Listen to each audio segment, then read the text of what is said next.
એના દાખલાઓ આપના માધ્યમ દ્વારા ચૂંટણી પંચને હું કહેવા માગું છું કે સુરત એ એનું એપી સેન્ટર રહ્યું છે કે ગુજરાતમાં વોટ ચોરી કેવી રીતના કરવી, કેવી રીતના મતદારોને 2 જગ્યાએ 3 જગ્યાએ મતદાર તરીકે ઊભા રાખવા અને કઈ રીતે બસો ભરી અને એનું વોટિંગ કરાવવું.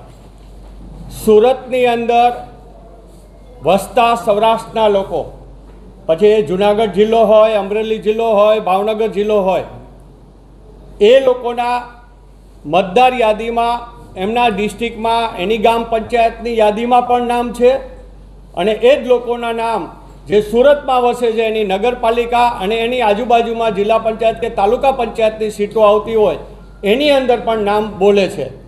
ત્યારે આપના માધ્યમ દ્વારા ગુજરાતના ચૂંટણી પંચને કહેવા માગું છું કે આનું ક્યારેય તમે સર્ચ કર્યું છે? સેકન્ડ વસ્તુ કે જો તમે હકીકતમાં વોટિંગ કરાવવા માંગતા હો તો હવે તમે બિહારની અંદર જે કરવા જઈ રહ્યા હતા કે મોબાઈલ એપથી તમે વોટિંગ કરી શકશો, એટલે કે તમારે જેની સત્તાધારી પાર્ટી હોય એના માણસો કોઈ પણ વિસ્તારમાં જઈ અને ગરીબ લોકો હોય એની સાથે બેસી જાય, એનો કાર્ડ લઈ, ચૂંટણી કાર્ડ કે આધાર કાર્ડ કે લઈ અને મતદાર યાદીમાંથી એનું નામ લઈ અને સીધું મોબાઈલ એપથી એનું વોટિંગ કરી નાખાય. એટલે જે ટૂંક સમય પહેલાં ચૂંટણીઓ જે ગઈ નગરપાલિકાની, જેની અંદર કચ્છમાં રૂબરૂબ અમે વિડીયો ઉતારેલા કે પૈસા દેતા હોય અને એવા અમે વિડીયો ચૂંટણી પંચને પણ આપ્યા, પણ હજી સુધી કચ્છની અંદર રાપર નગરપાલિકાની અંદર હજી સુધી એફઆઈઆર નથી લીધી. લેખિત ફરિયાદ દીધા પછી, વિડીયો રજૂ કર્યા પછી એની એફઆઈઆર થઈ નથી.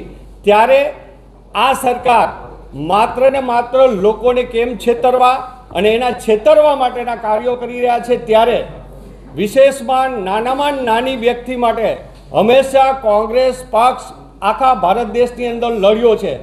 એ જ રીતે ગુજરાતમાં ટૂંક સમયમાં એક પછી એક નાનામાં નાની વ્યક્તિ હોય કે અબજોપતિ હોય, પણ સરકાર જ્યાં એને અન્યાય કરતી હશે એના માટે લડાઈઓ આ ગુજરાતની અંદર આવતા 2 મહિનાની અંદર શરૂઆત થશે. લોકોને ન્યાય દેવડાવવામાં આવશે અને પછી એ ખેડૂતનો પ્રશ્ન હોય. જ્યારે નરેન્દ્રભાઈ ગુજરાતની અંદર એક વાર એમ બોલતા કે જ્યારે કોંગ્રેસની સરકાર હતી કે મારો ખેડૂતને હું અન્યાય નહીં થવા દઉં, ત્યાર પછી સત્તામાં આવ્યા પછી પણ એમ કીધું હતું કે હું ખેડૂતને પૂછ્યા વિના કાંઈ નહીં કરી.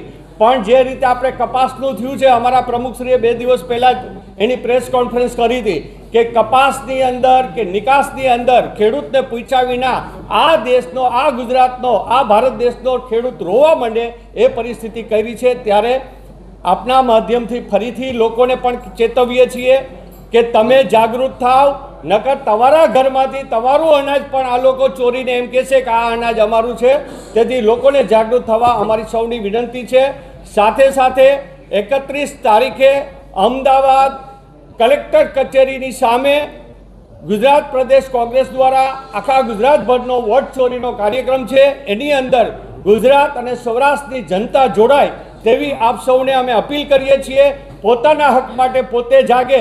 કોંગ્રેસ તો લોકો માટે જાગૃત છે જ, પણ લોકો પણ હવે જાગે એવી અમારી વિનંતી છે. શહેર કોંગ્રેસ દ્વારા પ્રેસ વાર્તાલાપમાં ઇલેક્ટ્રિક મીડિયા અને વર્તમાન પત્રના રિપોર્ટરો શ્રીનું કોંગ્રેસ પરિવાર વતી અહીં હાર્દિક સ્વાગત કરું છું.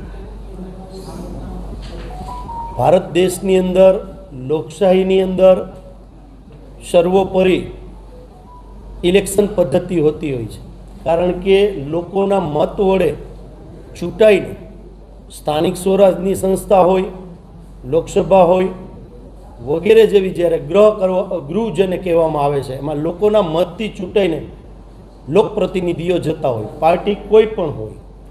પણ જ્યારે સમગ્ર દેશની અંદર મતાધિકારની ચોરી એટલે સૌથી મોટી ચોરી કહી શકાય, કારણ કે લોકશાહીની અંદર લોકો જેને ઈચ્છે એ લોકો સત્તામાં આવે અને એ લોકો પ્રજાલક્ષી કામ કરે અને દેશ, રાજ્ય, તાલુકા, ડિસ્ટ્રિક્ટ, શહેર લેવલનો વિકાસ કરવાની જે સત્તા આપે છે લોકોના મત વડે જે લોકો ચૂંટાય અને કાર્ય પદ્ધતિથી કામ કરે છે, જ્યારે એની જ અંદર વોટ ચોરી થઈને લોકોના મૂળભૂત જે અધિકાર છે લોકશાહીની અંદર એ મતાધિકાર છે. એ મતાધિકારની ચોરી કરીને લોકોનો જે અવાજ છે લોકશાહીમાં એ દબાવવાનો પ્રયત્ન ભારતીય જનતા પાર્ટીની સરકાર અને ભારત દેશનું ઇલેક્શન પંચ દ્વારા કરવામાં આવ્યું છે. આપ બધા ચોથી જાગીરના મિત્રો પણ જાણો છો કે રાહુલ ગાંધીજી, ઇન્ડિયા ગઠબંધનના વિરોધ પક્ષના નેતા રાહુલ ગાંધીજી દ્વારા દિલ્હી ખાતે એક પ્રેસ કોન્ફરન્સ કરવામાં આવી અને પુરાવા સાથે લોકો સમક્ષ, મીડિયા સમક્ષ આ વાત મૂકી. માત્ર રાહુલજીએ જ્યારે વાત કરી ત્યારે એક સ્ટેટને લઈને વાત કરી હતી, પણ આ સમગ્ર સ્ટેટોની અંદર આ પદ્ધતિથી ભારતીય જનતા પાર્ટી અને ભારતનું ચૂંટણી પંચ કામ કરી રહ્યું છે. એટલે લોકોના મતનો મૂલ્ય આ સરકારે શૂન્ય કરી નાખ્યું છે.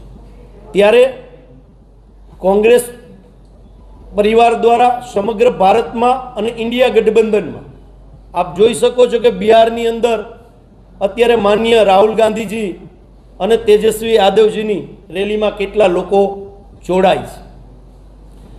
આ વ્યાપ વધારેમાં વધારે લોકોને સમજણ આવી.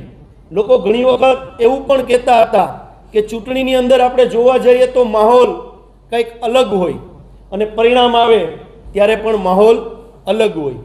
એક્ઝિટ પોલના જે આંકડાઓ જોવા જાઓ તો એ પણ અલગ હોય, પણ જ્યારે પરિણામ આવે ત્યારે પરિણામ તદ્દન એની વિરુદ્ધ દિશામાં જતું હોય. આખા ભારતની અંદર આ વોટ ચોરી થઈ છે એની શરૂઆત એ ગુજરાતથી થઈ છે.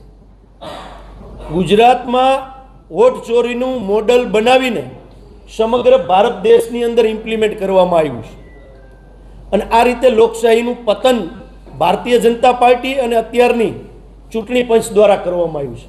ત્યારે કોંગ્રેસ પક્ષ દ્વારા સમગ્ર ભારત વર્ષની અંદર લોક જાગૃતિ માટે અને બંધારણની રક્ષા કરવા માટે, લોકોને જાગૃત કરવા માટે અનેક કાર્યક્રમો સમગ્ર શહેર અને જિલ્લાઓમાં આપવામાં આવ્યા.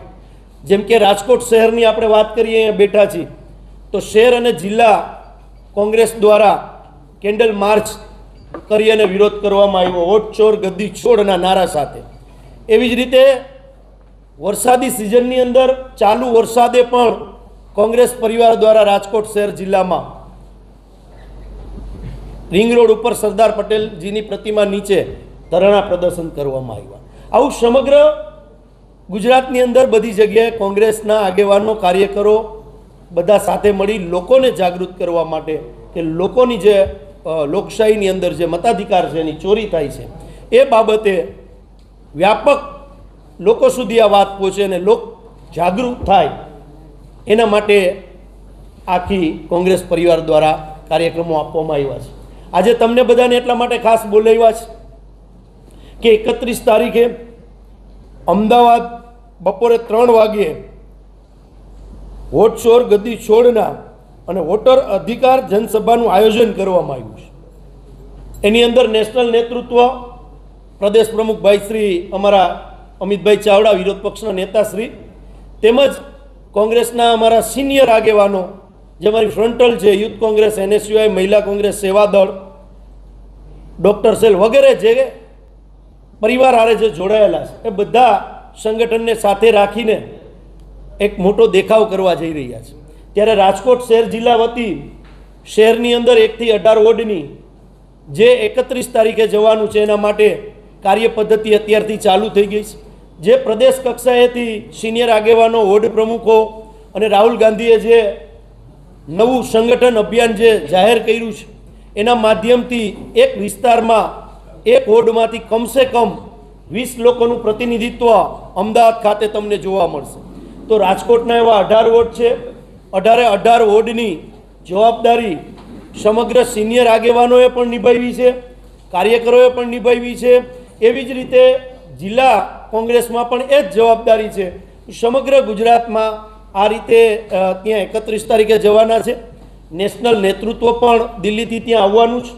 એ પછીના કાર્યક્રમો આવનારા દિવસોની અંદર રાહુલ ગાંધીજી જે પ્રથમ શરૂઆત જે ગુજરાતથી થઈ મેં આપને વાત કરી એના માટે પણ અમે લોકો પણ રાજકોટમાં કામ કરી રહ્યા છીએ.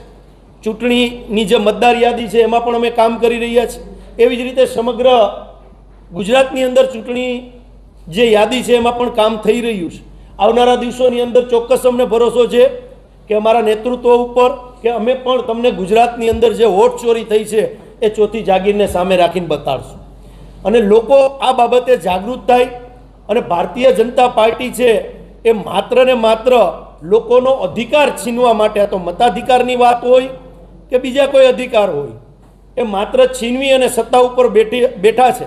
ત્યારે પ્રથમ જ્યારે રાહુલ ગાંધીજીએ ગુજરાતની અંદર સંગઠન અભિયાન જ્યારે પ્રથમ પાયલોટ પ્રોજેક્ટ તરીકે ગુજરાતમાં કર્યું હોય ત્યારે અમારી નૈતિક જવાબદારી થઈ છે કે આ ભારતીય જનતા પાર્ટીના જે ચોર લોકો છે ને સમગ્ર ભારતમાં તો ચોરી કરી છે પણ શરૂઆત ચોર લોકોએ ગુજરાતથી કરી છે, તો આ લોકોને ઉગાડા પાડવાનું કામ આવનારા દિવસોની અંદર કોંગ્રેસ પરિવાર દ્વારા કરવામાં આવશે.